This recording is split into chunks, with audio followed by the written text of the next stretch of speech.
Hi, my name's Jamie. A couple of years ago, I trusted the wrong person. My husband was in jail for his third DUI, and I had to, make rent for me and my three kids to have a roof over our head. And I got this job offer from this guy who my husband had worked with for a while and stuff. And he had a lot of money, and he told me that, since I just got my license for real estate and mortgaging and I was all set up, and I thought, a coincidence that I was able to do the things he needed for an assistant.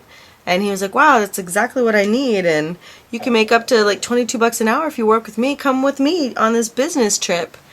And so I thought, great, perfect timing, and I got a babysitter for my kids, and took off with them. And the first day we were driving to Chicago, he pulled out a gun, and he says to me, he goes, "Bitch, you think I'm gonna fund this whole trip myself?"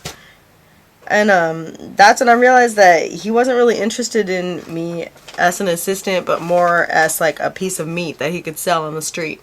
He drove me to LA and made it very clear that he would hurt me or kill me or my children, he knew where they were if I didn't cooperate.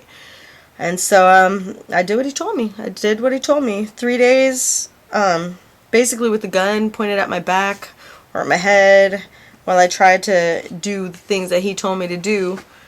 And on the third day, I get stopped by an undercover vice cop.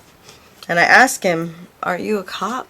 I ask him, "Can you take me to the parking lot at Ralph's so I can make a phone call?"